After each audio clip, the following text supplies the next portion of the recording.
Hello and welcome back to the Reminds Times SENDIASS Q&A series. My name is Chloe Nkomo. I'm an advisor with Southampton SENDIASS, and I'm going to be taking you through part 2 of the series, which is on education, health and care plans, or EHCPs as they're better known. So in the first part of the series, which was on SEN support, I introduced SENDIASS, so who we are, what we do. Just in case anyone has missed that first part, I will briefly go over that now. If you have missed the first part, don't worry, it will be somewhere. I'm not exactly sure where it will be at this moment in time, but it will definitely be somewhere. So just get in touch with either SENDIASS or Reminds if you can't find it, and we'll support you in finding where it's stored, or yeah, whatever. So SENDIASS, who we are and what we do. If you bear with me, my slides are a bit delayed, so they will catch up in a second. There we go. So as you can see, our longer name is a bit of a mouthful. So SENDIASS stands for Special Educational Needs and Disabilities Information, Advice and Support Service. So there are SENDIASS services in every local authority. So if you're watching from Southampton, you may well have been advised by or met me in some context, or my lovely colleagues. If you're not in Southampton, your local authority will have a service. It's just a case of doing a quick internet search to find their information. So here are the contact details for SENDIASS here. So this is Southampton SENDIASS. So we can be contacted by phone. So we have a helpline open Monday to Friday. And we also have an email address, which again is monitored Monday to Friday during work hours. We have a website which has a whole host of information. So information about our service, information about the team, resources, fact sheets, presentations, so many really useful resources. So do check out our website if you have any queries, because chances are someone else has had a similar query and we've got something to support there. I just want to go back, sorry, just to this page, just to talk a bit more about the specific support we do. So I have already gone through this in part 1, but we offer free, impartial, confidential advice, support, guidance. The point I want to stress, which I don't think I mentioned last time, is that we also support young people. So you can see there, we work with ages 0 to 25. So we will happily and welcome young people contacting us directly, not through their parents, so kind of post-16 age. We are happy to work with you directly and would encourage kind of that independence at that age as well. So another kind of key part as well I wanted to emphasize here is just on this final box at the bottom. So we provide or aim to provide support to empower those who seek our assistance. So that's a real kind of central part of our ethos, is around empowering the people that seek our support. Our service is not about giving you the answers, doing everything for you, although we acknowledge there are situations where parents may need more support, absolutely, and we're happy to do that. But in the first instance, our role and what we hope to do is to give you the information, give you the facts, and give you everything you need to make an informed decision yourself, and to empower you. So once you have that knowledge, you have that power, you have that control over your situation. So that's really our goal there. So before we get into the questions, I just wanted to talk a little bit about EHCPs and explain what they are, how do you get one, etc. In my experience as an advisor, this is sometimes an area of confusion. So just to kind of set that straight, I guess, from the beginning, so we're all clear on what we're talking about. So first, what is an EHCP? So an EHCP is a legal document, which means that there is a legal duty to provide the provision specified in that plan. So whatever needs are identified, that's another crucial part of the plan. It explains the needs of the child across education, health and social care, but it also details the provision or support necessary to support those needs. And there is a legal duty to ensure that that provision is placed. And you'll see, we'll talk about that a bit later, but that duty falls upon the local authority to secure that provision. So how do you get an EHCP?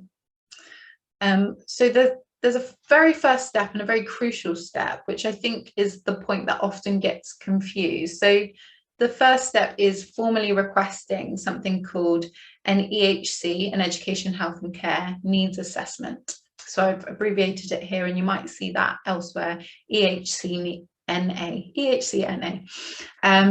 So this is a comprehensive assessment or exploration of your child or young person's SEN. What it is not is an EHCP. So this is the very first step of the EHC process, where you are requesting an assessment. You are not at this stage necessarily requesting an EHCP, although that is your ultimate goal. So the answer to this request is not a yes or no to an EHCP, it's a yes or no to an assessment. So this is a very crucial first step. You cannot get an EHCP without an assessment. That is what you are requesting. So the first step is an EHCNA, an EHC needs assessment. But at what stage do you request this? How do you know if your child or young person needs an EHCNA? As it says on the slide, if you're concerned that little progress is being made, despite intervention and support at school or in your child or young person setting, it may be an appropriate time to request an assessment.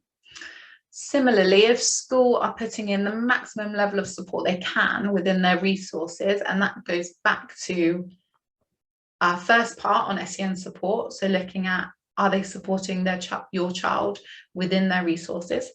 So if they're putting in the maximum level of support within those resources and your child is still struggling in some context, this may be an indication that your child or young person requires support that goes above and beyond the school's resources and needs to be delivered within an EHC plan.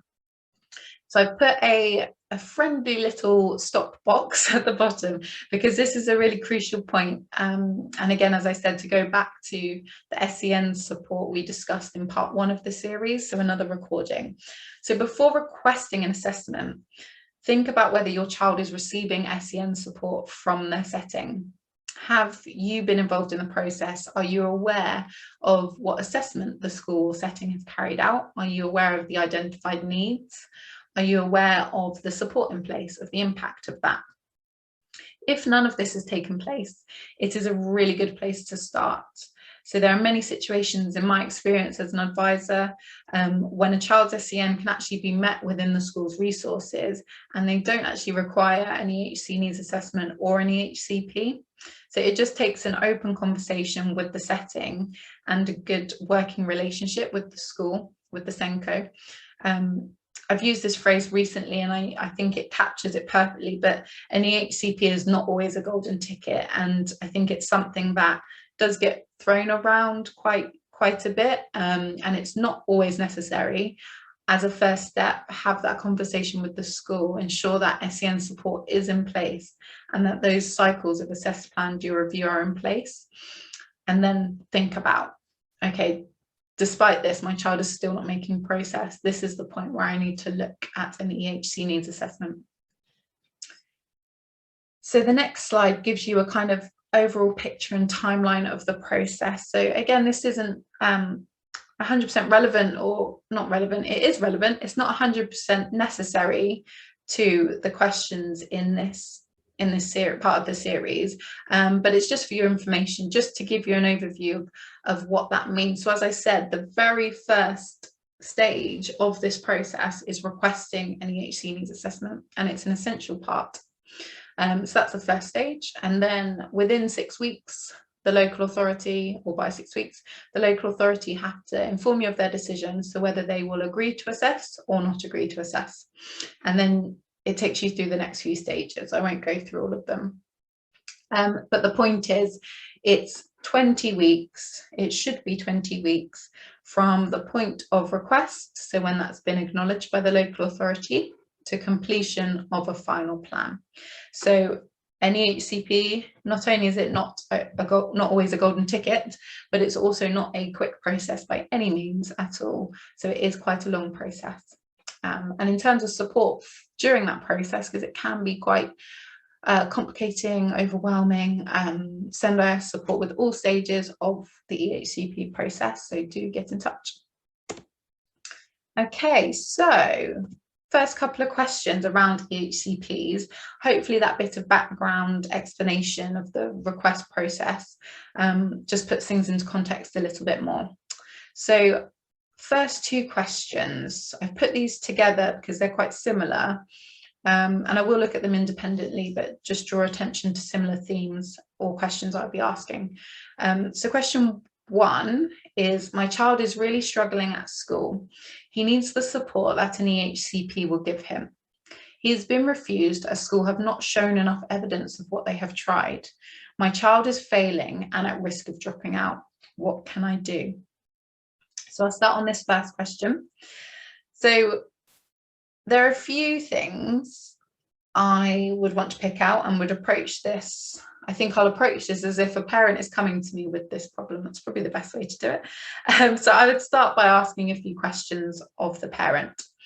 At the moment, I don't feel there's enough information in this brief question to give me for me to give definitive advice. So a lot of my casework, and I'm sure if you've been involved with SENDIASS, there's a lot of questioning involved because things can be really complex and we need to understand all the ins and outs. So a big part of my casework is asking these questions in the first instance so I can fully understand the situation before I give you that advice.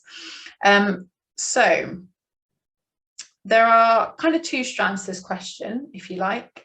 First, the situation at school, and then the decision from the local authority, so the refusal to assess decision.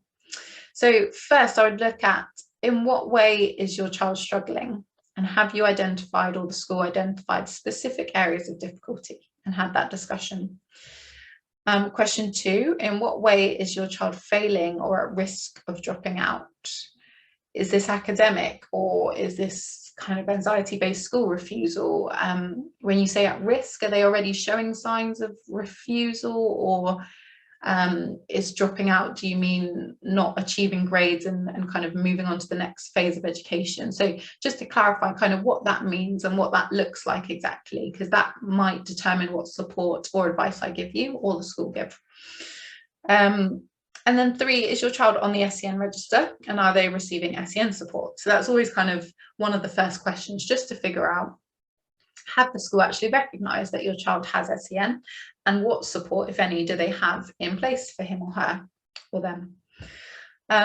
4th point here, so what support do you feel your child needs that only an EHCP can provide? So I put this just because the question said he needs the support that an EHCP will give him. So I would just question what support that is the parent feels that he needs. Just because, as I've said, sometimes a child's needs can be met within the school's resources. So as I said here, is it support that can be provided within the school's resources? Has the parent met with the school and had this conversation around SEN support? Have they requested that support that they've specified? Have they requested that be put in place by the school? If not, then that's definitely a good place to start and may not necessarily need an EHCP to be put in place. So that's why I put that question there. So question 5. So this is kind of going to the LA's decision, so moving on to that side.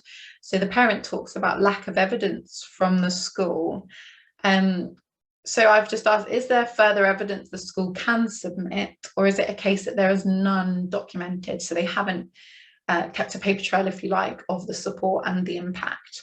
And the reason I guess I put the latter is because I've supported families, schools and the local authority in both of these situations. So a situation where the school or the parent can be asked to clarify or submit additional evidence or information for the LA to reconsider. So they would then say, okay, this didn't come through in the application. If you can go away and specify or clarify this, and this, we will take that back to panel and it will be reconsidered. So that's sometimes a really good kind of first step if you do receive a refusal to assess the decision, is consider meeting with the local authority to discuss the decision, see if there's any information that maybe didn't come through in the application that can be clarified. So then the second scenario, if you like, is if there's no other evidence that can be submitted, or there's no information that has been documented. So again, I've worked in a situation where the school have failed to document levels of SEN support for a number of years. So when it came to the local authority asking the school to provide information, it was incredibly minimal. So there was no evidence to give to the local authority. So that makes things tricky. So different scenarios, but those are the questions I would ask at this point. And then the final question, again, to do with the local authority's decision, were there any other reasons for the refusal? Was it just based on that lack of evidence? Were there any specific recommendations from the local authority? Sometimes they might say, you know, we recommend that the school seek EP advice or something like that. So just to get more information about what the response from the local authority was.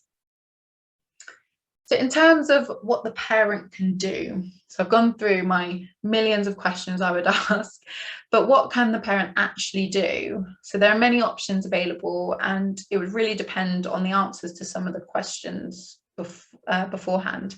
And also the parent or family's wishes in terms of what they want to do, what outcome they want, because that of course drives the advice as well. So the first point or first option is right of appeal. So as a parent, once you receive this decision from the local authority, so either a yes, we will assess, or no, we will not assess, the parent or carer or family receive right of appeal against this decision. So this means that the appeal will be heard by an independent SEND tribunal called SENDIASS, who will make a decision based on a legal test that should be applied when deciding whether or not to grant an EHC needs assessment. So the legal test, you can see it there, is as follows. So the local authority must secure an EHC needs assessment if, etc., if the authority is of the opinion that the child or young person has or may have SEN, and it may be necessary for special educational provision to be made for the child or young person in accordance with an EHC plan. So that is the only legal test the local authority should be applying when considering whether to agree to assess or not. As you can see, that bar, if you like, is really low. It's just asking that the child may have, at the lowest bar, may have SEN. So just thinking back to a question in part 1, which was talking about a situation where a child doesn't yet have a diagnosis, but the school said they need one to put in support, which isn't true. So with that situation, your child doesn't have to have a diagnosis in order to be granted an EHC needs assessment. There just needs to be signs that they potentially have SEN that need exploration. And then the second part of this is it may be necessary for provision to be made within an EHC plan. So again, it's that word may, very low bar, but that's basically saying, might this child or young person need provision within that can only be carried out within an EHC plan? So are they receiving support already and it's not going far enough? So think about that and consider that legal test in everything I say. So it all goes back to that legal test, really. There are plenty of kind of local policies that exist, but the only thing that would stand up within a tribunal is this legal test. So not those local policies that are asking for more evidence or asking for EP involvement, etc., etc. It's helpful to see and helpful to know, don't get me wrong, but it's not part of this legal test.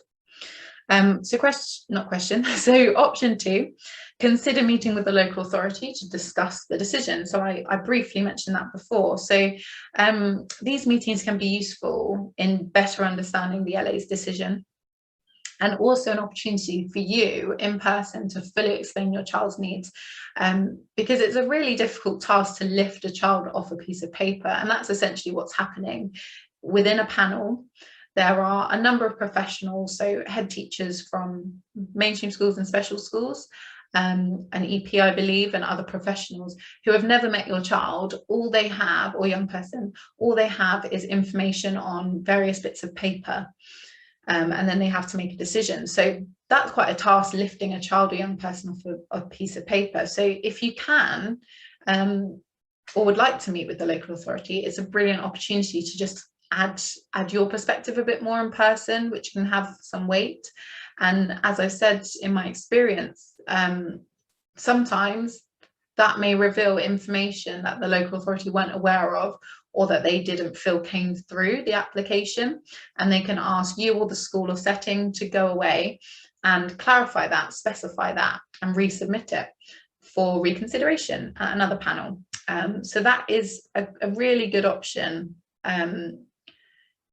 Once receiving a refusal to assess decision, you have a right to request a meeting, so it's definitely worth taking that offer up, definitely.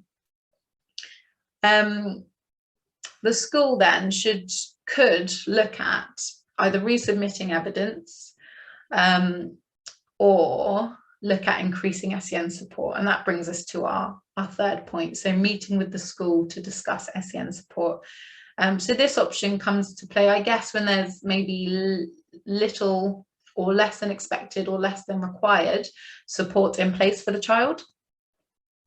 So it would involve kind of having those meetings and discussions around SEN support, ensuring that a thorough assess, plan, do, review cycle is followed, and that you are involved in that process as a parent or carer.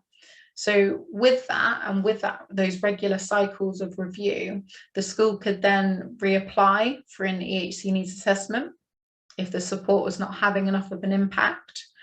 Or it may be that once that cycle of support is in place, actually your child's needs are being met, and maybe they weren't before because those cycles of review and support were not in place. So that kind of goes back to my little reminder in the previous slide, around having that conversation around SEN support and being sure that you know exactly what is and isn't taking place, because sometimes an EHCP is not always necessary and your child's needs may be able to be met within the school's resources. So I will say, with these three options above, they're not mutually exclusive at all. You could do all three if you wanted to. You could lodge an appeal whilst also having a meeting with the local authority and the school. Sometimes it may be necessary, to do all three of those things. So I'll draw your attention just back to that legal test for a second at the top of the page, and emphasize again that it does not set requirements in terms of support already tried. So, for example, it doesn't ask that parent or school evidence 3 cycles of assess, plan, do, review or something like that. It doesn't specify that. It only looks at whether the child has or may have SEN and whether they might need provision. So do keep that in mind when kind of receiving your response from the local authority and interpreting it. So there's a lot to think about in this answer, and there's no right way to do it. If you do find yourself in a similar situation, speak to the lovely staff or other parents and carers at Reminds for advice. Come to SENDIASS for advice and support with any of these conversations or processes. The overall process can be a confusing one, and you don't have to do it alone, so do seek that support. Okay, so I'm just going to flick back to the second question now, and we'll talk about that in a bit more detail. So I think my child needs an EHCP, but schools say no. What are the chances of getting one without school being on board? So this question has a lot of similar themes to the first one. Again, I'll start by what kind of questions I would be asking. So I would be thinking about the levels of SEN support in place, and whether that level of support is enabling your child to make the progress they need to be or should be. I would be asking reasons why the school aren't on board. So is it that they feel they are meeting the child's needs? Is it that they have not recognised or acknowledged that your child has SEN? So just to kind of tease that out a bit more and untangle that. I would also ask, do they feel that the child is making progress within the resources? So maybe you could look at the data there, look at their academic progress, That's one quick way to assess progress academically, but also consider other means of progress, so social progress, emotional progress. If you can evidence that or have a discussion around that, that would be really helpful. And then I guess most importantly, are their needs being met? Is your opinion as a parent carer different? And if so, why? Look into those differences of opinion more. And again, this goes back to one of the points in part 1 of the series, when we talked about masking and about school, the child being fine at school, but a very different picture at home. So could that be a reason for the difference in opinion? So do consider that. So in terms of what are the chances of getting an EHC needs assessment without school support, it is important to know that when a parental request is submitted, so when a parent submits the request for an EHC needs assessment, which you can do independently or with support from a service, the school are contacted by the local authority for evidence and information, regardless of whether they're on board or not. So if the school is saying we're not on board, you can still submit a request, and the local authority will contact the school anyway. This is what they do procedurally, because they need to understand what the school have been doing, what's been working, etc. And when a school submit the request, of course, they send their information with the application. So either way, the local authority receive that information. So that information requested by the local authority is around the child's needs and also their strengths, attainment levels, supports in place and what has been trialled previously, and the impact of that support. So if your child's school is not on board with the request, for example, if they feel the child's needs are being met and progress is being made, and they can evidence this, chances are the local authority may not deem an assessment necessary at this time, simply because the school are the ones supporting the child and they are saying they don't believe the child requires additional support within an EHC plan. But despite this, do remember the legal test. So I'll just look back briefly just to jog your memory. And remember, this would not be a lawful reason to refuse an assessment. So lack of evidence or difference of opinion with school is not a reason to refuse an assessment, and just think back to that legal test. So again, I'll go back to SEN support, bit of a stuck record here, I guess, but if school feel they are meeting the child's needs, consider having a conversation around what support is in place and how their needs are being met, just to make sure 100% that you know exactly what's in place and what the impact is. It may be that there's been a miscommunication or school haven't involved you in that SEN support process, which they should do. But if that's the case, then you may not be aware of the support in place. In some cases, your child's needs may be being met genuinely. But do think about that as an option. Have those conversations and keep it open. Okay, so the last question, question 3 in this series, is around a child or young person who has an EHCP, so slightly different. So the question is, my daughter's EHCP states X hours of one-to-one, but I have found out that school split this using my daughter's time with other children. Is this allowed, and what can I do? Okay, so I think the main thing to unpick here is the wording in the plan. So remember, this is a legal document. So I'd start by saying typically EHC plans in Southampton do not explicitly state X hours of one-to-one, or at least I've never seen one. I'm not saying it doesn't exist, but I've never seen one. They will typically say X hours of learning support assistance, and this is usually specified underneath that it will not always be in the form of one-to-one. So what does that learning support assistance mean? I mean, typically you would assume that does mean one-to-one, but it's not always the case. So that could mean time spent preparing materials. So if your child has a differentiated curriculum, time spent preparing that. Training for staff. So if education staff need additional training to support your child's needs, that could also factor into it. Small group work as well as one-to-one work does always contribute and form part of that learning support assistance and those hours. So essentially anything that contributes to the delivery of the provision in section F of the plan to meet the outcomes in section E of the plan would come into those hours. So if your daughter, or if this person's daughter's EHC plan does explicitly state X hours of one-to-one, which I've never seen, as I said, and if it does say that, you're incredibly lucky, especially if you've got lots of hours. My advice to you would be to discuss this with the school in the first instance, and then the local authority. So remember, the local authority are ultimately responsible for delivering and securing that provision. And the EHC plan itself is a legal document. So if something as specific as, let's say, 20 hours of one-to-one, if it says 20 hours of one-to-one explicitly, if it's that specific and it's not being delivered, then it needs to be. So it doesn't say 20 hours of one-to-one shared with another child or another 3 children. It does not say that. So that in that case, if that is the case, I would go to the local authority and raise it as an issue. Also involve the school, go to the school first, raise it as an issue and just say, my daughter's plan explicitly says X hours of one-to-one and this is being shared. So she's actually receiving, I don't know, 1 to 2 or whatever the ratio is. So do discuss that with the school and the local authority. We have, SENDIASS have a template letter specifically for this kind of situation. So when a parent or carer feels the provision is not being delivered.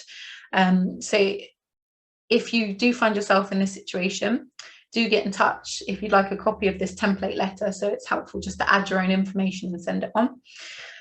Or we can support you in drafting your own letter. Okay, so that's the final question. That one was a bit tricky and hopefully I've answered it, or at least asked some questions which might prompt further answers. But if I haven't fully answered any questions, do get in touch with SENDIASS and give us a call just for a quick chat and ask a question. That would be absolutely fine. So that brings us to the end. I'll just quickly run through some links I've provided for this series. So with our focus on EHCPs, we've got chapter 9 of the SEND Code of Practice, which is a really thorough kind of run through of all things EHCP. So it's guidance typically for schools, professionals, etc., local authorities, but it's really thorough and it's actually quite accessible as well. So really useful to refer to that, especially if you have an area of dispute with the school or with the local authority. It's useful to refer to that, and you can point out key areas that maybe you feel the school or local authority aren't having regard to, and that could be useful just to kind of back up what you're saying. So that's chapter 9, really useful. The second link is a link to the legal test, hopefully, if I've put the link in right, but I've put the section there anyway. So it's part of the Children and Families Act from 2014, section 36(8). And that's that legal test around deciding whether to grant an assessment or not, the EHC needs assessment. The third point is a link to our SENDIASS website. And it says here all about EHCP. So it's got lots of fact sheets and information about the EHC process as a whole. So do follow that link and you can pick the relevant pages to your stage that you're at in the process. It's really, really helpful information all in one place. Then the next link is again on our SENDIASS website. I am plugging our website and our service, of course, but it's a recorded training that we delivered. I say we as a service, one of my colleagues delivered back in the autumn term of this year, just gone, so 2020 it would have been. Part of a parent training program we delivered around EHCPs and EHC needs assessments. So really helpful to just revisit that. You can watch that on your own time. They'll be talking about very similar things that I have been, perhaps in a bit more detail and more generally as well, because they've not had specific questions to guide them. But do have a look. You can watch that in your own time. There's a whole recorded presentation.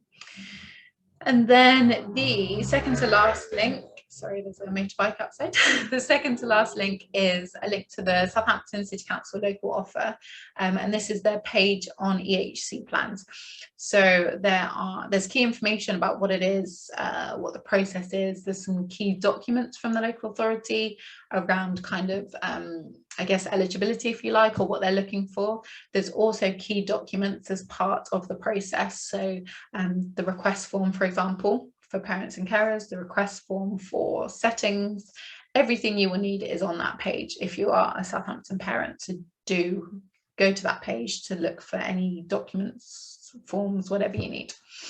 And then finally, I've included, and it wasn't part of this presentation or didn't crop up in the questions, but I've included a link to the IPSI refusal to assess pack. So if as a parent in the first question, I think if you're in a similar situation where the local authority have refused to assess your child or your child's needs, and you do want to lodge an appeal, so that first option we talked about, this pack from IPSI takes you through that process really thoroughly, step by step by step. It's exactly what we would do, but it's helpful if you're the kind of person who likes to know the process and understand the ins and outs. It's a really good thing to look into and have a read and just fully understand the process. And of course, we can support you alongside that. You know, it's not one or the other. So just have a look and yeah, hopefully it will help. Okay, so that brings us to the end of part 2 on EHCPs. I hope it's been helpful, and as ever, if you have any further questions or feel you'd like support with any of these processes or anything else that we've not discussed, do get in touch with either SENDIASS or Reminds, and they can kind of refer you to us if they feel you might need our support. So do get in touch, don't be afraid to.